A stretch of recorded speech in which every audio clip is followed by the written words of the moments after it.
Hello दोस्तों, मैं Jitendra Singh MKD education की तरफ से आज फिर लाया हूँ जीके के क्वेश्चनों की महत्वपूर्ण श्रृंखला आपके लिए। मैं आपको बताने जा रहा हूँ कि जो क्वेश्चन मैं आपको करा रहा हूँ या बता रहा हूँ वो बहुत ही महत्वपूर्ण क्वेश्चन है। आपको उसे बढ़िया से समझना होगा और मैं ज़्यादा से ज़्यादा जानकारी दूंगा ताकि उस क्षेत्र से कोई क्वेश्चन आए तो वो भी आपसे अछूता न रहे, आप उसे भी कर सकें। तो देखिए, क्वेश्चन है हमारा, भारत का कौन सा राज्य केसर का सबसे बड़ा उत्पादक है। हाँ जी दोस्तों, वैसे तो भारत के अलावा पूरे विश्व की अगर हम बात करें तो विश्व में दक्षिणी यूरोप में केसर का बहुत बड़ी मात्रा में उत्पादन होता है, जिसमें फ्रांस है, स्विट्जरलैंड है, ये देश हैं। एशिया के भी कुछ देश हैं जो केसर का अच्छे से उत्पादन करते हैं, जिनमें ईरान सबसे प्रथम नंबर पर है। एशिया में प्रथम नंबर पर केसर का उत्पादन कौन करता है? ईरान। चलिए हम अपने क्वेश्चन की ओर आते हैं, भारत की बात करते हैं। तो भारत का जम्मू और कश्मीर राज्य जो है वो केसर का सबसे बड़ा उत्पादक राज्य है। मैं आपकी जानकारी के लिए बता दूं आपको कि जम्मू में किश्तवाड़ और यामपुर के समीपवर्ती जो क्षेत्र है, कहाँ पर? जम्मू में किश्तवाड़ और यामपुर के समीपवर्ती क्षेत्र, मतलब आसपास का जो क्षेत्र है, वहाँ पर केसर का बड़ी मात्रा में उत्पादन किया जाता है। और कश्मीर में पंपोर आपने सुना होगा, ज़्यादातर आतंकी गतिविधियाँ होती रहती हैं, हम न्यूज़ में देखते रहते हैं। तो पंपोर जो क्षेत्र है वहाँ पे केसर का बहुत अधिक मात्रा में उत्पादन होता है। तो मतलब जम्मू और कश्मीर ही भारत में एक ऐसा राज्य है जहाँ पर केसर का उत्पादन होता है। ऐसा क्यों? क्योंकि देखिए, केसर का उत्पादन करने के लिए ऐसी जलवायु चाहिए जो शीतोष्ण कटिबंधीय जलवायु हो, जहाँ ठंड बहुत पड़ती हो, और शुष्क शीतोष्ण कटिबंधीय जलवायु की आवश्यकता होती है। इसके लिए लगभग समुद्र तल से 2000 मीटर ऊंचा क्षेत्र होना चाहिए जिस पर केसर का उत्पादन हो। तो देखो, दोमट मिट्टी हो, हाँ मिट्टी की बात हम करेंगे, दोमट मिट्टी होनी चाहिए, 2000 मीटर ऊंचाई होनी चाहिए समुद्र तल से, शीतोष्ण जलवायु होनी चाहिए। तो भारत में एक जम्मू कश्मीर राज्य ही ऐसा राज्य है जहाँ पर ये सब परिस्थितियाँ अनुकूल हैं, तो वहाँ सबसे ज़्यादा उत्पादन होता है। दूसरे नंबर पर अगर हम बात करें तो हिमाचल प्रदेश में भी केसर का उत्पादन होता है। हिमाचल प्रदेश में भी होता है। तो जम्मू कश्मीर और हिमाचल प्रदेश हैं। पहले नंबर पर कौन है? जम्मू कश्मीर। और जम्मू कश्मीर में भी, जम्मू में किश्तवाड़ और यामपुर, और कश्मीर में पंपोर, ये आपको याद रखना है। देखिए, केसर से संबंधित और भी प्रकार से क्वेश्चन बन सकता है। कैसे? क्वेश्चन आ जाए कि केसर का वानस्पतिक नाम बताइए, तो इसका साइंटिफिक या वानस्पतिक नाम, जीव वैज्ञानिक नाम जो है वो है क्रोकस सेंटा इक्स। क्या है बेटा? Crocus Santa इक्स। तो हमें ये समझना है कि केसर का वानस्पतिक नाम है क्रोकस सेंटा इक्स। केसर को अंग्रेजी भाषा में या यूरोप में या अंग्रेज सैफरन भी कहते हैं। क्या कहते हैं? सैफरन। तो सैफरन केसर का ही दूसरा नाम है। मैं आपकी जानकारी के लिए बता दूं आपको, राजस्थान में भी प्रयास हो रहे हैं केसर उत्पादन के, और हमारी यूपी में भी प्रयास हो रहे हैं। यूपी का एक जिला है चौबटिया जिला, उस जिले में केसर उत्पादन का प्रयास किया जा रहा है। एक और तरीके से क्वेश्चन बनता है कि ये बताइए, विश्व में ऐसा कौन सा देश, ये तो भारत की बात हो गई कि भारत का कौन सा ऐसा राज्य है जो सबसे अधिक केसर उत्पादन करता है? तो जम्मू कश्मीर। ठीक है, अब विश्व की यही बात पूछ ले कि बताइए विश्व में ऐसा कौन सा देश है जहाँ सर्वाधिक केसर उत्पादन होता है सबसे ज्यादा? तो आपकी जानकारी के लिए आपको बताएंगे कि वो देश है, यूरोप महाद्वीप का देश है, उस देश का नाम है स्पेन। कौन सा है? स्पेन। और दूसरे नंबर पर एशिया का देश है जिसका नाम है ईरान। मैं थोड़ी सी पहले बात कर चुका हूँ। अभी बड़ी ही दयनीय स्थिति है, मतलब परेशानी वाली स्थिति है, क्योंकि ईरान चारों तरफ से घिरा हुआ है। चलो उस बारे में बात नहीं करेंगे। तो स्पेन पहले नंबर पर पूरे विश्व में, दूसरे नंबर पर ईरान। मैं आपको बता दूं, पूरे विश्व का 80% केसर स्पेन और ईरान में ही उगाया जाता है। केसर जो होता है ये एक पुष्प होता है, और पुष्प का जो वर्तिकाग्र होता है ना, पुंकेसर, उससे उत्पन्न किया जाता है। तो आप समझिए एक पुष्प में कितने वर्तिकाग्र होंगे? थोड़े ही होते हैं, कम ही होते हैं। तो बहुत कम मात्रा में उत्पन्न होता है, लेकिन महंगा बहुत होता है केसर। कितना महंगा होता है? केसर होता है 3 से 3.5 लाख रुपए किलो के हिसाब से केसर बिकता है। तो मैं आशा करता हूँ कि मैं आपको बहुत अच्छी जानकारी दे रहा हूँ। कुछ बातें हमने बताई कि केसर का वानस्पतिक नाम है क्रोकस सेटाइक्स, इसे अंग्रेजी भाषा में सैफरन कहते हैं। यह लाल रंग का होता है। कैसे रंग का होता है? लाल रंग का। यह शीतोष्ण कटिबंधीय क्षेत्रों में उगाया जाता है जहां ऊंचाई 2000 मीटर हो, दोमट मिट्टी की आवश्यकता होती है, जम्मू के किश्तवाड़ में और यामपुर में, जबकि कश्मीर के पंपोर में। और यह बहुत महंगा बिकता है। पूरे विश्व में सर्वाधिक केसर स्पेन में उगाया जाता है, दूसरे नंबर पर ईरान में। स्पेन यूरोप महाद्वीप का देश है और ईरान जो है वो एशिया महाद्वीप का देश है। ठीक है, इसका जो मैं बताऊं स्पेन और ईरान में कि कितना उगाया जाता है, लगभग तो 300 टन प्रति वर्ष केसर का उत्पादन होता है स्पेन और ईरान में। भाई ये तो वैसे ही बन जाएंगे, क्योंकि 3 से 3.5 लाख रुपए किलो, 1 किलो 3.5 लाख रुपए, बताओ कितना महंगा है। ठीक है, राजस्थान में भी प्रयास हो रहे हैं और यूपी में भी प्रयास हो रहे हैं। एक और क्वेश्चन एक तरीके से आ सकता है केसर का, कि ये बताइए केसर किस कुल का पौधा है? या किस कुल का पुष्प है? तो ये है इरिडेसी कुल का। कौन सा? इरिडेसी कुल का। तो समझ में आया होगा, इरिडेसी कुल का पौधा है। इसका जो पुष्प होता है ना वो थोड़ा सा जैसे ब्लू होता है ना, ब्लू और गुलाबी, ठीक है, उसके मिक्स कलर का होता है, थोड़ा हाईलाइट ब्लू होता है। तो उसके जो वर्तिकाग्र होते हैं वो केसर के रूप में होते हैं, ठीक है। आगे चलेंगे हम। देखिए मित्रों, हमारा नेक्स्ट क्वेश्चन है कि एक लड़की बैठी हुई स्थिति में झूला झूल रही है। जब वह लड़की खड़ी होती है तो झूलने की अवधि होगी। उत्तर है लघु उत्तर। देखो वैसे तो क्वेश्चनों में कुछ ज़्यादा नहीं होता है, बस इतना होता है कि हमें भाषा समझनी होती है। ऑब्वियसली बात है, जब हम छोटे पे झूला झूलते थे, अगर हम बैठ के झूला झूलते हैं तो हम ज़्यादा देर तक हमारा झूला झूलता रहता है, और वहीं हम खड़े हो जाते हैं तो समय कम हो जाता है, मतलब कम समय तक हम झूल पाते हैं, ठीक है। तो इसका क्वेश्चन होगा लघु उत्तर, मतलब कम। प्रिय दोस्तों, हमारा नेक्स्ट क्वेश्चन है, दिल्ली का सुल्तान जो भारत में नहरों के सबसे बड़े नेटवर्क के निर्माण के लिए प्रसिद्ध था। तो देखिए, दिल्ली का सुल्तान जो भारत में नहरों के नेटवर्क के लिए प्रसिद्ध था वो तुगलक वंश का सुल्तान था, फिरोज शाह तुगलक। फिरोज शाह तुगलक बहुत ही महत्वपूर्ण सुल्तान था। शुरू में इसकी कुछ गलतियां थी, इसने हिंदुओं पर बहुत अत्याचार किए, लेकिन बाद में जब इसे अकल आई, समझ में आया कि नहीं, मुझे ऐसा अपनी प्रजा के साथ नहीं करना चाहिए, चाहे वो हिंदू हो या मुस्लिम हो, तो इसने क्या किया, फिर बहुत सुधार के भी कार्य किए। इसने देखो टैक्स, कृषि से बहुत सारे टैक्स हटाए, ठीक है। जो कर्ज माफ़ की परंपरा है वो बताते हैं तुगलक वंश में इसी ने प्रारंभ की थी। आज भी सरकारें कर्ज माफ़ करती हैं, और जो सरकार कर्ज माफ़ कर देती है उसकी लगभग सरकार बनी जाती है, ठीक है। इसके बाद इसने सिंचाई कर लगाए थे नए नए। क्यों?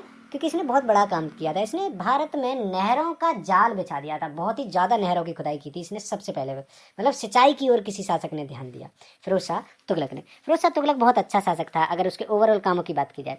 शुरू में इसने मंदिरों के निर्माण पर रोक लगाई, उसकी मरम्मत पर भी रोक लगा दी थी, और बाद में इसने और बहुत सारे नगरों का भी निर्माण कराया। जैसे देखो हिसार, हिसार सुना है हरियाणा में, ये फिरोज शाह तुगलक ने इसका निर्माण कराया, बसाया। हिसार, फिरोजाबाद, फतेहाबाद, फिरोज शाह कोटला, जौनपुर, ये आज नगर फिरोज शाह तुगलक ने ही बनाए। इसने बहुत सारी नहरें बनवाई, अस्पतालों का निर्माण करवाया, मस्जिदें भी बनवाई, तथा गुम्बदों का भी निर्माण कराया। किसने कराया? फिरोज शाह तुगलक ने, ठीक है। फिरोज शाह तुगलक वैसे तो बहुत अच्छा शासक था, इसने बहुत ही ज़्यादा अच्छे अच्छे कार्य किए अपने अंत समय में, और इसकी जो मृत्यु हुई थी वो 1388 ईस्वी में हुई थी। और फिरोज शाह तुगलक के बाद तुगलक वंश लगभग समाप्ति हो गया था, ठीक है। तो तुगलक वंश के शासकों के ऊपर एक हल्की सी नज़र डालेंगे। सबसे पहले बात करेंगे तुगलक वंश के संस्थापक की। तुगलक वंश का संस्थापक था गयासुद्दीन तुगलक, जिसका समय काल 1320 से 1325 ईस्वी था। इसी ने ही तुगलक वंश की स्थापना की थी। तो तुगलक वंश का संस्थापक कौन है? गयासुद्दीन तुगलक। और इसने गाजी की उपाधि धारण की थी। गाजी का मतलब होता है काफिरों का नाश करने वाला, ठीक है। तो इसके बाद दूसरा शासक था मोहम्मद बिन तुगलक। मोहम्मद बिन तुगलक 1325 से 1351 ईस्वी तक गद्दी पर बैठा। इसने भी बहुत अच्छे अच्छे कार्य किए, बहुत सुना होगा इसके बारे में। तो गयासुद्दीन तुगलक पहला, दूसरा मोहम्मद बिन तुगलक। जिसके बारे में क्वेश्चन आया है वो तीसरा है फिरोज शाह तुगलक। इसके बाद शासक तो बहुत हुए, लेकिन इस जैसा नहीं हुआ। ये मानते हैं कि वास्तव में, और इसके बाद तुगलक वंश का लगभग पतन ही प्रारंभ हो गया। क्या प्रारंभ हो गया? पतन प्रारंभ हो गया, ठीक है। इसी समय में अमीर खुसरो का नाम आपने सुना होगा। अमीर खुसरो ने कई सुल्तानों का काल देखा था, ठीक है, जिसे तूतीय हिंद भी कहा जाता था, या भारत का तोता। मैं आपकी जानकारी के लिए बता दूं कि अमीर खुसरो का जन्म पटियाली में हुआ था, पटियाली गांव में, ठीक है। और ये एटा के पास है, हमारे एटा के पास, जहाँ से मैं वीडियो बनाता हूँ, ठीक है। तो ये तूतीय हिंद शब्द जो है वो अमीर खुसरो के लिए प्रयोग किया गया। यह फिरोज शाह तुगलक के दरबार या इस समय में था। ये एक कवि था बहुत अच्छा। आगे हम बात करेंगे। देखिए, पहले संस्थापक कौन है? गयासुद्दीन तुगलक। दूसरा मोहम्मद बिन तुगलक। तीसरा फिरोज शाह तुगलक, जिसका समय काल है 1351 से 1388 ईस्वी तक। कब से? 1351 से 88 तक। इसके बाद चौथा शासक हुआ गयासुद्दीन तुगलक शाह द्वितीय, 1388 से 1389 तक, मतलब एक ही साल। हाँ। अगला शासक हुआ पांचवा शासक अबू वक्र शाह। कौन सा? अबू वक्र शाह। छठवां शासक हुआ नसरुद्दीन मोहम्मद शाह। नसरुद्दीन मोहम्मद शाह का समय था 1390 से 1394। अबू वक्र शाह का था 1389 से 1390, एक साल यही रहा। मतलब अबू वक्र शाह और गयासुद्दीन तुगलक एक एक साल रहे। इसके बाद आया नसरुद्दीन मोहम्मद शाह। नसरुद्दीन मोहम्मद शाह का 1390 से 1394। नसरुद्दीन मोहम्मद शाह के बाद सातवां शासक है अलाउद्दीन सिकंदर शाह प्रथम, 1394 ईस्वी तक। एक भी साल राज्य नहीं किया इसने। तो तुगलक वंश में लगभग सबसे कम राज्य तो इसी ने किया है। क्या नाम है? अलाउद्दीन सिकंदर शाह प्रथम, तुगलक वंश में सबसे कम शासन करने वाला शासक। आठवां शासक, इसके बाद गद्दी पर बैठा नसरुद्दीन नुसरत शाह। नसरुद्दीन नुसरत शाह के बाद नौवां शासक बैठा नसरुद्दीन महमूद शाह। नसरुद्दीन महमूद शाह का समय था 1394 से 1413 तक। इसके बाद तुगलक वंश का पतन हो गया। मतलब अंतिम शासक तुगलक वंश का कौन सा था? नसरुद्दीन महमूद शाह। और प्रथम शासक कौन था? गयासुद्दीन तुगलक। आशा करता हूँ तुगलक वंश के बारे में बहुत अच्छी जानकारी प्राप्त हुई होगी आपको। Thank you. हम अब नेक्स्ट क्वेश्चन की ओर चलते हैं। आइए मित्रों, नेक्स्ट क्वेश्चन की ओर चलते हैं। हमारा क्वेश्चन है जीटी रोड किसके शासनकाल में बनाया गया। देखो, जीटी रोड की फुल फॉर्म है ग्रैंड ट्रंक रोड, और जीटी रोड बनवाया शेरशाह सूरी ने। किसने बनवाया? शेरशाह सूरी ने। मैं आपकी जानकारी के लिए बता दूं आपको कि शेरशाह सूरी से पहले भी जीटी रोड था। मतलब ये रोड था, कच्चा था, पक्का करवाया शेरशाह सूरी ने, क्योंकि इस रोड को इससे पहले या प्राचीन भारत में एक शासक था चंद्रगुप्त मौर्य, जिसका नाम आपने सुना होगा, मौर्य वंश का संस्थापक। उसने उत्तरापथ नाम के एक कच्ची सड़क का निर्माण कराया था, तब इसे उत्तरापथ कहते थे। क्या कहते थे? उत्तरापथ। जब शेरशाह सूरी का क्षतिग्रस्त हो चुका था, शेरशाह सूरी के समय तक आते आते, क्योंकि वो बात बीसी में है और ये बात एडी में है, ठीक है। तो जब ये क्षतिग्रस्त हो चुका था तो फिर शेरशाह सूरी ने इसका पुनर्निर्माण करवाया, या नए तरीके से बहुत बढ़िया से इसे बनवाया, पक्का करवाया, इसके दोनों तरफ पेड़ लगवाए बढ़िया से। तो शेरशाह सूरी के बारे में हम थोड़ा सा जानते हैं। मैं आपको बता दूं कि एक युद्ध हुआ था, बिलग्राम का युद्ध। कौन सा युद्ध? बिलग्राम का युद्ध। बिलग्राम के युद्ध ने हुमायूं के भाग्य का अंत कर दिया। यह युद्ध हुमायूं और शेरशाह के बीच में हुआ था। किसमें हुआ था? हुमायूं और शेरशाह के बीच में हुआ था। और इसके बाद से फिर शेरशाह सूरी ने दिल्ली सल्तनत पर या दिल्ली पर अपना अधिकार कर लिया। दिल्ली सल्तनत नहीं कहेंगे, दिल्ली पर अपना अधिकार कर दिया। इसने मुगल वंश का खंडन किया, मतलब मुगल वंश के बीच में एंट्री कर गया ये। शेर खां या शेरशाह सूरी, इसका नाम कैसे पड़ा? इसने एक बार शेर मार दिया था, ठीक है, और शेर मारने के उपलक्ष्य में इसे देखा। तब पहले इसका नाम फरीद था, शेरशाह सूरी का बचपन का नाम फरीद था, और बाहर खां लोहानी ने इसे शेर मारते हुए देखा था। बाहर खां लोहानी गए थे शिकार करने के लिए, ये भी वहाँ था, ठीक है। तो इसने क्या किया कि बाहर खां लोहानी पर अटैक किया किसी शेर ने, तो उनके सामने ही इसने शेर को मार दिया। तो बाहर खां लोहानी ने ही इसे शेर खां की उपाधि दी। ये बिहार या बंगाल का शेर था, बिहार का शेर था, और इसने आकर और धीरे धीरे अपनी सल्तनत को बनाए रखा। धीरे धीरे पिता के शासन में इसने लगभग 21 वर्ष तक इसने अनुभव प्राप्त किया। अनुभव प्राप्त करने के बाद ये धीरे धीरे बढ़ा। इसने महत्वपूर्ण लड़ाइयाँ लड़ी। इसने क्या किया? देखिए, 1539 में इसने चौसा का युद्ध लड़ा, जिसमें हुमायूं को पराजित करने के बाद शेर खां ने शेरशाह की उपाधि धारण की। पहले से शेर खां कहते थे, शेर को मारा तो शेर खां, और फिर चौसा के युद्ध में जब हुमायूं को पराजित कर दिया, उसके बाद से इसने शेरशाह की उपाधि धारण की, ठीक है। इसकी मृत्यु कैसे हुई?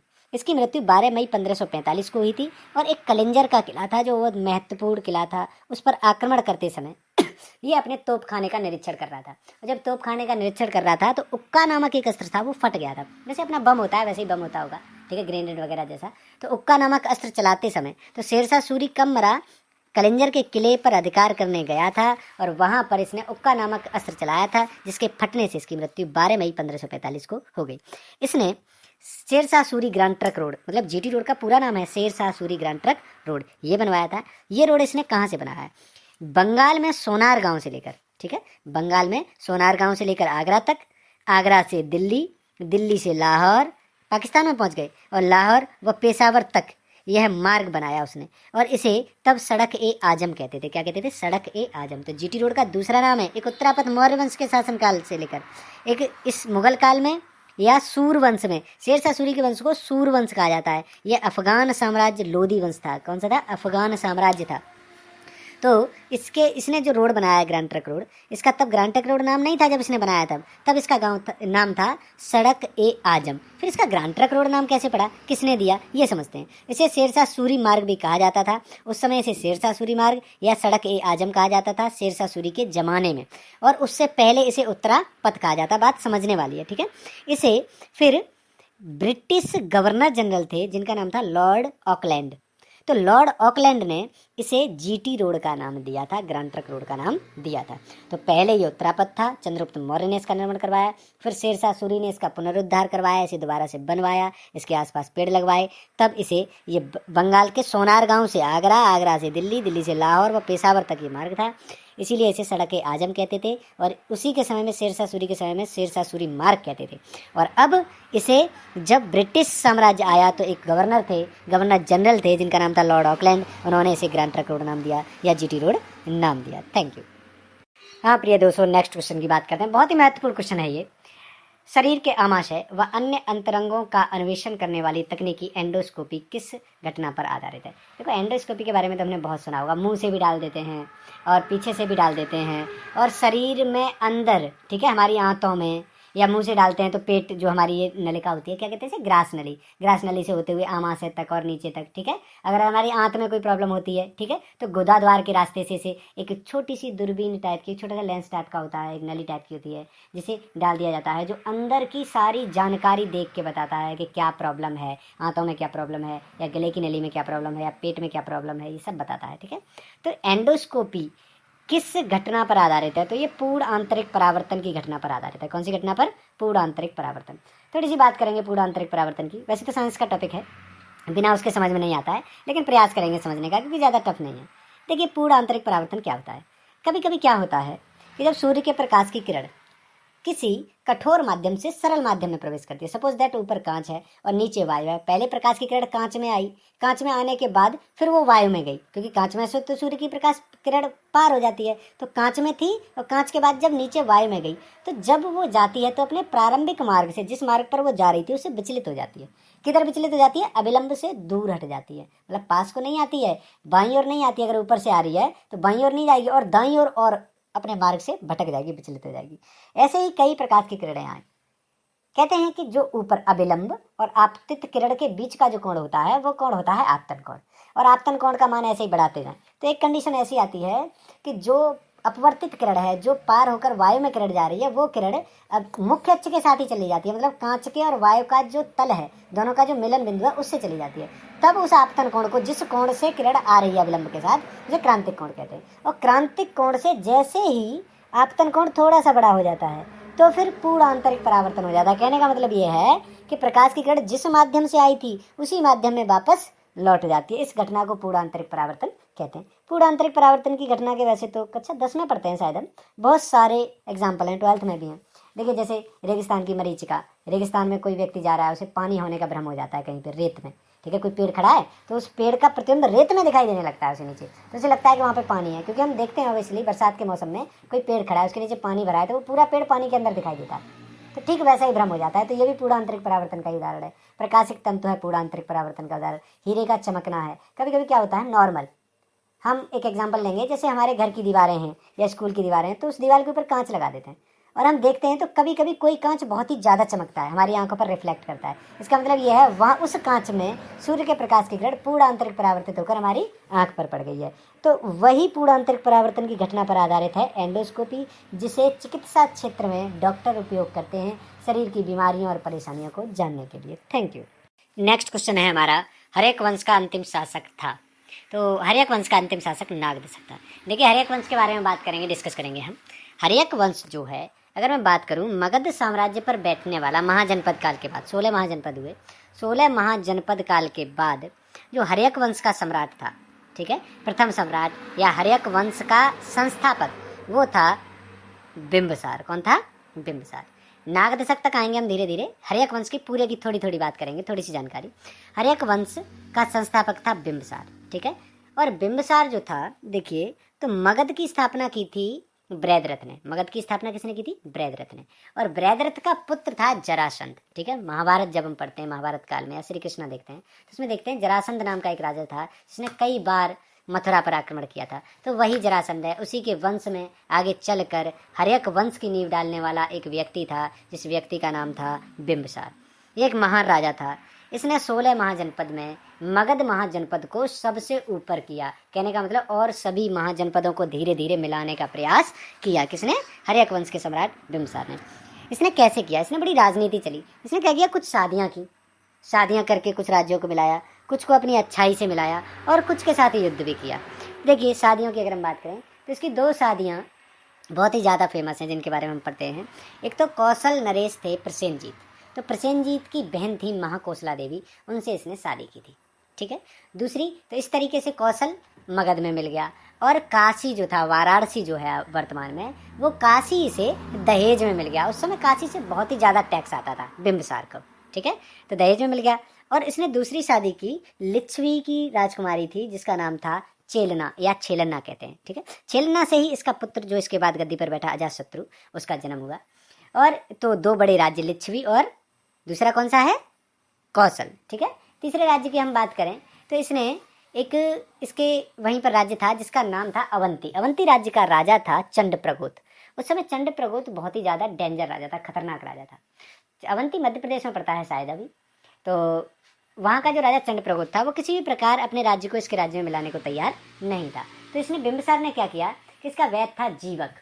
कौन था? जीवक। तो जीवक उस समय बहुत ही महत्वपूर्ण वैद्य था। ये मान लीजिए कि एम्स का डॉक्टर मान लो इसे, उस समय का बहुत ही ज़्यादा इंटेलिजेंट बंदा। तो इसने क्या किया कि जीवक को, उसे पीलिया रोग हो गया था, किसे? चंडप्रगोत को। तो जीवक वैद्य था, राजवैद्य था बिंबिसार का। तो जीवक को उसका रोग ठीक करने के लिए, दवा करने के लिए भेज दिया। कहाँ भेज दिया? वहीं भेज दिया, चंडप्रगोत के दरबार में, अवंती में। तो वहाँ जाकर उसने उसका उपचार किया और उसका पीलिया रोग ठीक हो गया। तो उसने कहा कि अरे ये तो बहुत अच्छा राजा है, मैं तो इससे शत्रुता कर रहा था। तो इस तरीके से कहीं अच्छाई भी दिखाई, कहीं आंखें भी दिखाई, कहीं पे विवाह भी किए। तो इसने मगध साम्राज्य को बढ़ाया। किसने? बिंबिसार ने। जीवक की थोड़ी सी बात करेंगे। देखिए जीवक कहाँ से आया था? बिंबिसार के पास था क्या शुरू में जीवक? नहीं, जीवक जो था वो भी इसे प्रसेनजीत से ही प्राप्त हुआ था, जो कौशल नरेश था। कहाँ का था? कौशल देश का राजा था। जीवक की माँ का नाम था सालवती। ठीक है। तो सालवती एक गणिका थी, उनका गणिकाभिषेक, उस समय गणिकाओं का गणिकाभिषेक होता था। तो गणिकाभिषेक वहीं हुआ था, कौशल में। कहाँ हुआ था? कौशल में। और वहीं से फिर कौशल द्वारा ही, कौशल नरेश प्रसेनजीत के द्वारा ही इसे बिंबिसार को दिया गया। और वैसे क्वेश्चन तो यही देखा जाता है इतिहास में, हिस्ट्री में जब भी क्वेश्चन आता है कि बताइए जीवक किसका राजवैद्य था, तो जीवक बिंबिसार का वैद्य था, राजवैद्य था, जो हर्यक वंश का संस्थापक था और प्रथम सम्राट था। हर्यक वंश को पितृहंता वंश कहते हैं। कौन सा वंश कहते हैं? पितृहंता वंश। क्यों कहते हैं? क्योंकि देखिए हर्यक वंश का प्रथम शासक बिंबिसार, बिंबिसार को अजातशत्रु ने मारा था, मतलब पुत्र ने पिता की हत्या कर दी। अजातशत्रु को उदयन ने मारा, तो उदयन ने अजातशत्रु की हत्या कर दी। यहाँ भी पुत्र ने पिता की हत्या कर दी। फिर उदयन की हत्या नागदशक ने कर दी, जो चौथा सम्राट है, जो आपके प्रश्न का आंसर है कि हर्यक वंश का अंतिम शासक कौन था? नागदशक। उसने अपने पिता उदयन की हत्या कर दी। और उदयन का पिता थे अजातशत्रु, मतलब नागदशक के बाबा। ठीक है। और अजातशत्रु के पिता थे बिंबिसार, नागदशक के पर बाबा। ठीक है। बिंबिसार का उपनाम श्रेडिक भी मिलता है, या श्रोडिक भी कहीं कहीं किताबों में लिखा गया है। बिंबिसार ने 544 बीसी से और 492 बीसी तक शासन किया। ठीक है। इसने महाकौशला से शादी की, काशी को दहेज में प्राप्त किया। ये बताते हैं कि इनका 2 शादियों की तुमने बात कर ली, एक तो कर ली महाकौशला देवी से और दूसरी चेटक की बहन छेलन्ना से। ठीक है। तो हाँ, लिच्छवी का उस समय राजा चेटक था। कौन था? चेटक, में बताना भूल गया था। तीसरा विवाह इसने किया था मद्र देश की राजकुमारी क्षेमा के साथ। किसके साथ? मद्र देश की राजकुमारी क्षेमा के साथ। और इसके अलावा यह बौद्ध तथा जैन दोनों मतों का पोषक था, मतलब बौद्ध धर्म भी मानता था और जैन धर्म भी मानता था। इसके बाद इसका पुत्र अजातशत्रु गद्दी पर बैठा। पहले के राजाओं के बहुत सारी रानियां होती थी, तो बहुत सारे पुत्र भी होते थे, तो उत्तराधिकार युद्ध तो चलता ही था। तो अजातशत्रु के मन में कहीं ये था कि ये जो हमारे पिताजी हैं बिंबिसार, वो हमें राजा नहीं बनाएंगे। तो उसने क्या किया था, ये बताते हैं कि छल से इन्हें कैद खाने में डलवा दिया था। कहाँ डलवा दिया था? कैद खाने में। जब छल से डलवा दिया और अपनी राज्य हत्या लिया, तो इनकी माता ने इन्हें समझाया कि नहीं बेटा, वो आपको ही राजकुमार बनाने वाले थे, आपने ये बहुत गलत किया है। तो ये बताते हैं कि कुछ तो कहते हैं कि इसने हत्या की थी बिंबिसार की, तो कुछ इतिहासकार ये बात भी कहते हैं कि ये गया था अपने पिता की, मतलब जंजीरें तोड़ने के लिए, कोई लोहे की सरिया या फिर लोहे का कोई दंड लेकर, जैसे मैं पिता के जो सरियां पड़ी हैं, सॉरी बेड़ियां पड़ी हैं जो, वो बेड़ियां मैं तोड़ दूंगा। लेकिन पिता ने देखा कि पुत्र तो बहुत गुस्से में है, वो आ रहा है लोहे का कुछ ऐसा लेकर मुझे मार देगा, तो उसने स्वयं आत्महत्या कर दी। कुछ इतिहासकार, तो 2 मत हैं। ठीक है। पहला मत तो ये है कि वो गया और उसने आत्महत्या कर लिया, अजातशत्रु बचाने गया था लेकिन उसने विपरीत समझा और आत्महत्या कर ली। दूसरा ये है, कुछ इतिहासकार ये कहते हैं नहीं, बिंबिसार की हत्या की थी। क्यों की थी? क्योंकि इसके जो मामा थे प्रसेनजीत, जिनकी बहन थी महाकौशला देवी, जिनकी शादी हुई थी इनके पिताजी से, तो इनके मामा ही हुए कौशल नरेश। तो प्रसेनजीत की पुत्री थी बजीरा, और बजीरा से ये प्रेम करते थे और मामा जी शादी कराने के लिए तैयार नहीं थे। तो इन्होंने क्या किया कि इस बात को लेकर युद्ध भी किया है। किससे? प्रसेनजीत से। जब इन्होंने अजातशत्रु ने बिंबिसार की हत्या कर दी, उसके बाद प्रसेनजीत ने नाराज होकर काशी को रिटर्न वापस ले लिया कि मैंने अपने जीजा को ही तो दिया था, लेकिन तुमने तुम्हारे जीजा को ही मार दिया, तो हम क्या करेंगे कि अपने काशी को रिटर्न वापस ले लेंगे। तो वहां से जो टैक्स आता था वो नहीं मिल पाया इसे, तो उसे लेकर इसने युद्ध भी किया और वजीरा से शादी की। जब ये भी प्रसेनजीत के मतलब दामाद बन गए, तो फिर प्रसेनजीत ने काशी इन्हें दोबारा रिटर्न कर दी। कहने का मतलब बहुत चालाक बंदा था। इसी प्रकार अजातशत्रु का उपनाम कुड़िक मिलता है। अगर याद है कुड़िक उपनाम किसका है, तो अजातशत्रु का ही उपनाम कुड़िक है। कौन क्या है? कुड़िक। ठीक है। अजातशत्रु ने लिच्छवी गणराज्य की राजधानी वैशाली को जीतकर मगध साम्राज्य का हिस्सा बना लिया था। वैशाली की भी अगर मैं कहानी बताऊं, तो देखो वैशाली में इसके 2 भाई थे, यहीं के थे, मतलब मगध साम्राज्य के। वो दोनों भाई वैशाली चले गए थे बाहर, और उनका नाम था शायद हल और बेहल। ठीक है। वो शेषनाग हाथी थे, उनके पास बड़े बड़े अच्छे हाथी होते हैं शेषनाग हाथी, वो लेकर वैशाली चले गए थे। तो इसने वैशाली के राजा से कहा था कि आप हमारे ये दोनों भाइयों को, ठीक है, तथा शेषनाग हाथियों को हमें रिटर्न कर दें, लेकिन वो आने के लिए तैयार नहीं थे। वैशाली भी बहुत अच्छा राज्य था, तो इस बात को देखते हुए इसने बड़े ही टेक्निक लगाकर कई साल षड्यंत्र रचकर, बताते हैं 10-12 साल बाद, मतलब वहाँ का भेद पाकर वैशाली पर आक्रमण किया, और इसकी बड़ी उपलब्धि रही कि वैशाली को इसने अपने राज्य में मिला लिया। तो अब हम बात करते हैं अजातशत्रु की होगी, ठीक है। हाँ, अजातशत्रु की एक बात बहुत महत्वपूर्ण है, क्या, ये बिंबिसार का लड़का है और इसने प्रथम बौद्ध संगति कराई है। क्वेश्चन बहुत बार पूछा गया है कंपटीशन में कि प्रथम बौद्ध संगति किसने कराई थी। हर्यक वंश का द्वितीय सम्राट था अजातशत्रु, उसने कराई थी।